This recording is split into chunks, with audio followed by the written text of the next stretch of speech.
போகி பண்டிகை கொண்டாட்டத்தையொட்டி பழைய பொருட்கள் எரிக்கப்பட்டதால் சென்னை நகரமே புகை மண்டலமாகி மூச்சு திணறல் ஏற்படும் சூழல் நிலவுகிறது. மார்கழி மாதத்தின் கடைசி நாளில் போகி பண்டிகை கொண்டாடப்படுகிறது. பழையன கழிதலும் புதியன புகுதலும் என்ற பழமொழிக்கு ஏற்ப கடந்த ஆண்டில் நடந்த பழையனவற்றை அழித்து புதிய ஆண்டை வரவேற்கும் நாளாக போகி கருதப்படுகிறது. பழையன கழிதல் என்ற கருத்து நாளடைவில் மருவி பழைய பொருட்களை தீயில் போட்டு எரிப்பது என்றாகிவிட்டதாக கூறப்படுகிறது. சென்னையில் இன்று அதிகாலை 4 மணி முதலே அதிக அளவிலான பொருட்கள் எரிக்கப்பட்டதால் நகரம் முழுவதும் புகை மண்டலமானது. இதனால் வாகன ஓட்டிகள் முகப்பு விளக்கை எரியவிட்டு சென்ற போதும் பெரிதும் அவதிப்பட்டனர். அத்துடன் சுவாசிக்க முடியாத அளவிற்கு புகை சூழ்ந்துள்ளதால் மூச்சு திணறல் ஏற்படும் நிலை உருவாகியுள்ளது.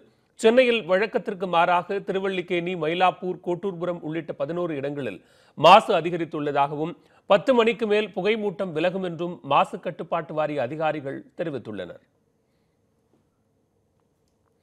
இதனிடையே பனி சூழ்ந்த நிலையில் புகை மண்டலம் உருவானதால் சென்னையில் விமானங்கள் தரையிறங்குவதில் சிக்கல் ஏற்பட்டது. இதனால் அதிகாலை வரவேண்டிய 12 விமானங்கள் பெங்களூரு உள்ளிட்ட வேறு விமான நிலையங்களுக்கு திருப்பிவிடப்பட்டதாக தெரிவிக்கப்பட்டுள்ளது. அத்துடன் இங்கிருந்து புறப்பட தயாரான விமானங்களும் அதிகாலையில் இயக்கப்படவில்லை.